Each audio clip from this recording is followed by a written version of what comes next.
BFM Business, BFM Crypto, le club. Amaury de Tonquedec. Bonjour à toutes et à tous, j'espère que vous allez bien. C'est le club BFM Crypto, soyez les bienvenus. Acheter des cryptos, c'est bien, mais il faut savoir quand les acheter, comment les acheter, et il faut savoir aussi les vendre. On voit ça tout de suite dans quelques instants avec Louis-Alexandre de Froissart. Bonjour Louis. Bonjour Maurice. Associé fondateur de Montaigne Conseil Patrimoine. Où on va voir aussi que vous êtes fait voler des cryptos, vous allez tout nous expliquer. Et puis vous allez nous parler d'un bitcoiner très récent, 94 ans, ce n'est pas n'importe qui, tout ça dans quelques instants. Lilian Léga, journaliste chez Crypto, c'est avec nous. Bonjour Lilian. Bonjour Amaury. Lilian, on va tout de suite parler avec vous du protocole Ordinals qui permet donc d'inscrire des données de manière permanente et immuable sur la blockchain Bitcoin. Ça cartonne depuis le début de l'année, mais ça ne fait pas l'unanimité dans la sphère crypto. Expliquez-nous. C'est-à-dire que si vous, par exemple, vous voulez, Amaury, inscrire dans la blockchain Bitcoin le logo de BFM Crypto, par exemple, en image, vous allez faire une transaction sur Bitcoin. Ce logo, cette image va être inscrite dans la partie witness data de votre transaction et il y aura un petit code qui va dire on va l'associer à ce Satoshi. Voilà, c'est ça les inscriptions. Il n'y a rien de plus qu'utiliser vraiment les fonctionnalités de Bitcoin. Et c'est là où se trompe justement Luc Dacher. Louis-Alexandre, vous avez un avis là-dessus ? Vous êtes dans quel camp ? Moi, je ne choisis pas de camp. Je regarde qu'est-ce qui peut servir nos clients, qu'est-ce qui peut servir en fait l'utilisateur. Et je vois deux choses. D'abord, effectivement, on peut dire que d'une certaine manière, le projet de Satoshi Nakamoto, qui est un système pair à pair d'échange de valeurs, est un petit peu dévoyé de son projet initial. Ceci étant, je regarde aussi les bons côtés. Je me dis qu'on a une question de là, je suis le côté patrimonial qui revient. On a une question de fongibilité, donc d'actifs fongibles et non fongibles. On sait que ça a des implications juridiques et fiscales.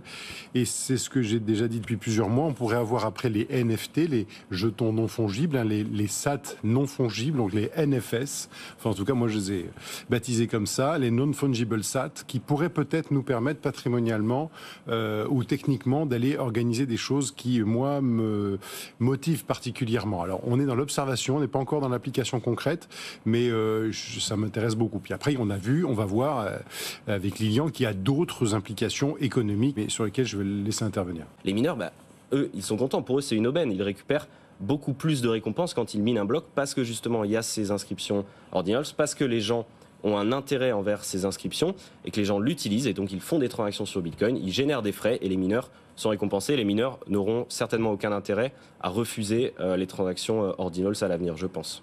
Oui, Alexandre, là-dessus. Oui, en fait, on a eu un bloc qui a été miné avec plus de 6,25% de pourboire, puisque ce sont les pourboires. Si on veut que sa transaction soit publiée, il faut qu'on mette un pourboire.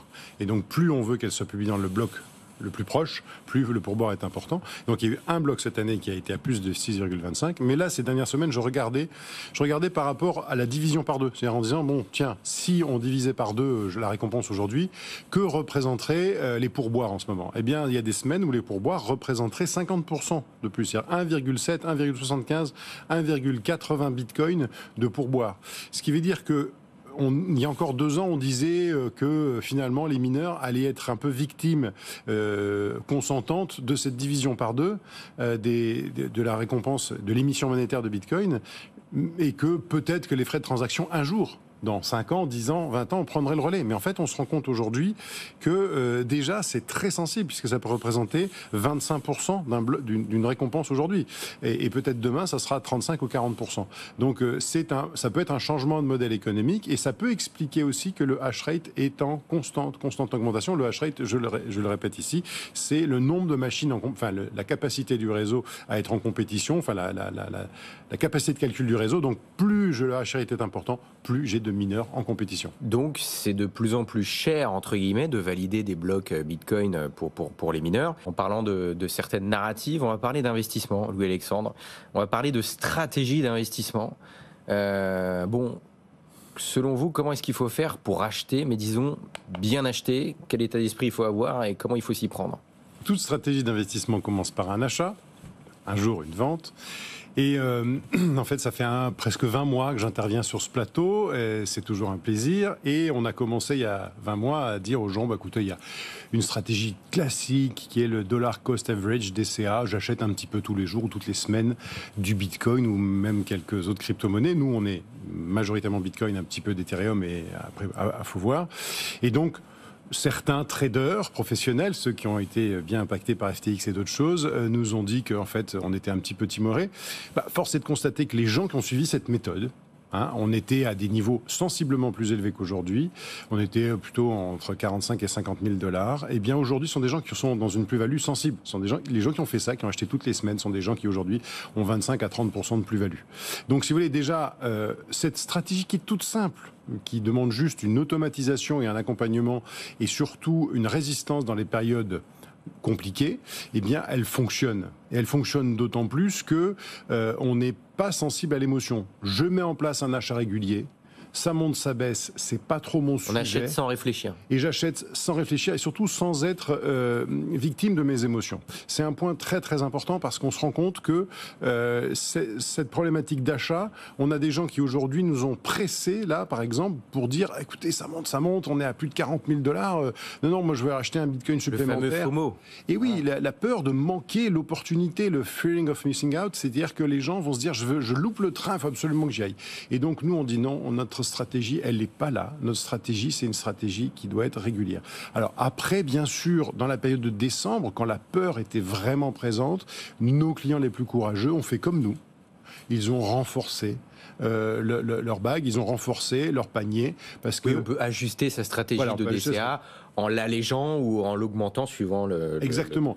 Comme si on avait dépassé 50 000 $ ces jours-ci, on aurait peut-être dit on va arrêter temporairement d'acheter. Pourquoi ? Parce que, en fait, entre le point le plus bas et le halving, il y a souvent une hausse de 70%. Globalement, statistiquement. Et là, elle est déjà faite, c'est ça ? Et là, elle est déjà faite. Ouais. Donc, on se dit, est-ce que c'est vraiment encore le moment de le faire ? Donc, on sait que normalement, doit y avoir des éléments de correction, de retracement, comme on dit, même si nous, ça ne nous intéresse pas à court terme. En fait, tout ça, les émotions, c'est très, très bien décrit dans cette petite bande dessinée qui s'adresse aux jeunes adultes, en tout cas. C'est Daniel Villa-Montero qui a écrit le scénario. Ça s'appelle Alice au pays des cryptos. Je vous le recommande pour Noël, pour les adolescents, les jeunes adultes et même les grands adultes, parce qu'on parle justement de tous ces biais qui nous empêchent de bien acheter et qui vont sûrement, parce que c'est pas encore abordé ici, mais c'est ce que je vais aborder après, vont nous empêcher aussi de bien vendre. On recevra d'ailleurs bientôt Daniel dans l'émission et vous avez un article de Pauline Armandet qui vous recommande 5 livres si vous voulez des idées de livres à acheter pour Noël en cadeau et dont Alice au pays des cryptos qui fait partie de cet article à retrouver sur notre site BFM Crypto.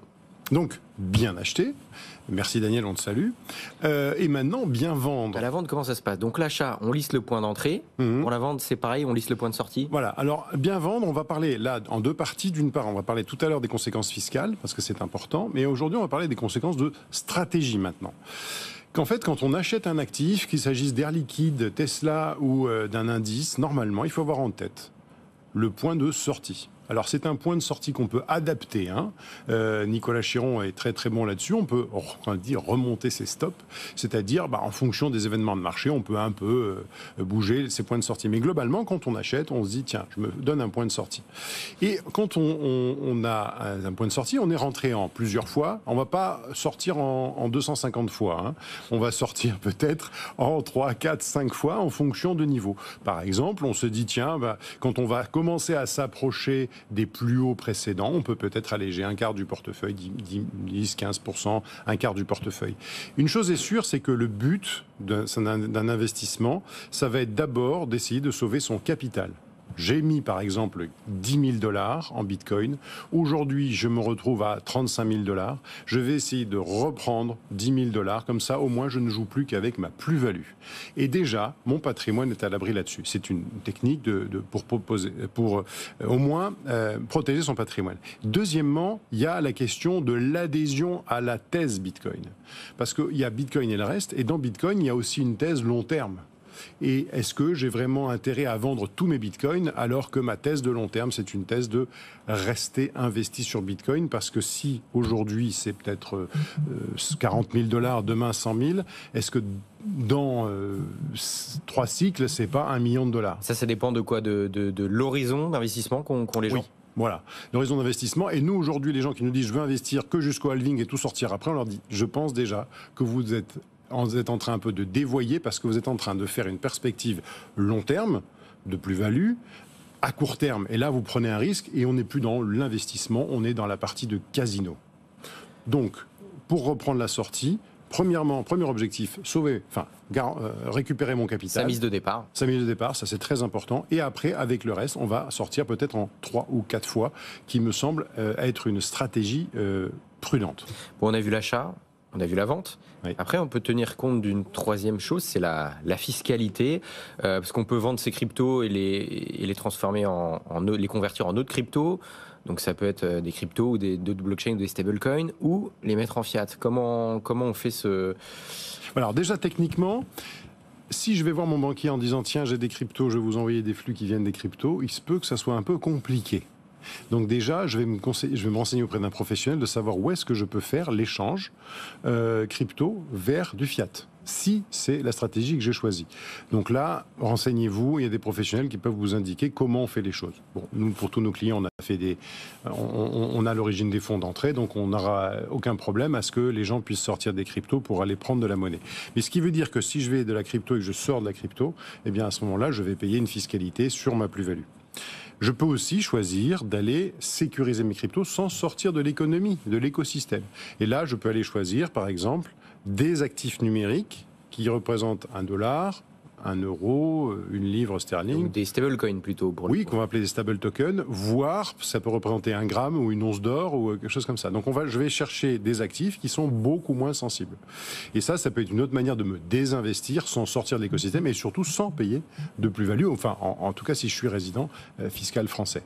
Donc retenez qu'il y a un aspect technique, et que je puisse retirer en fiat si c'est mon sujet, parce que c'est pas toujours facile. Et là, nous, on a des plateformes qui nous accompagnent là-dessus. Et d'autre part, il y a la problématique de choisir un stable token pour protéger mon actif. Bon, on va parler du Bitcoin désormais. Mais vous, Louis-Alexandre, vous vouliez nous parler d'un quelqu'un qui est devenu Bitcoiner à 94 ans, comme quoi oui. Tout est possible. Racontez-nous. Oui. En plus, ce n'est pas n'importe qui. Parce qu'en fait, on lui parlait un petit peu. Il a rencontré Yorick de Montbine, il a rencontré des gens qui sont, qui ont une vraie conception de Bitcoin. C'est quelqu'un qui est très sensible à la problématique monétaire, puisque c'est un ancien dirigeant de la Banque de France, un ancien patron du FMI. Il s'appelle Jacques Delarosière. Il écrit des livres passionnants. Il voit comment le système actuel est dévoyé. Et donc, il a fait son coming out il y a très récemment, en disant qu'effectivement Bitcoin était un outil monétaire intéressant et tout à fait valable. Qu'est-ce qui l'a fait basculer ? Moi, je pense que d'abord, c'est la notion que le système actuel est un système inéquitable. Moi, je dirais que le système fiat en ce moment est devenu presque immoral. On a fait une conférence cet été, pour nos 20 ans, sur l'immoralité du système fiat. Et donc, par rapport à ce système qui est dopé à la dette depuis maintenant 40 ans, eh bien, il faut chercher quelque chose de plus équilibré.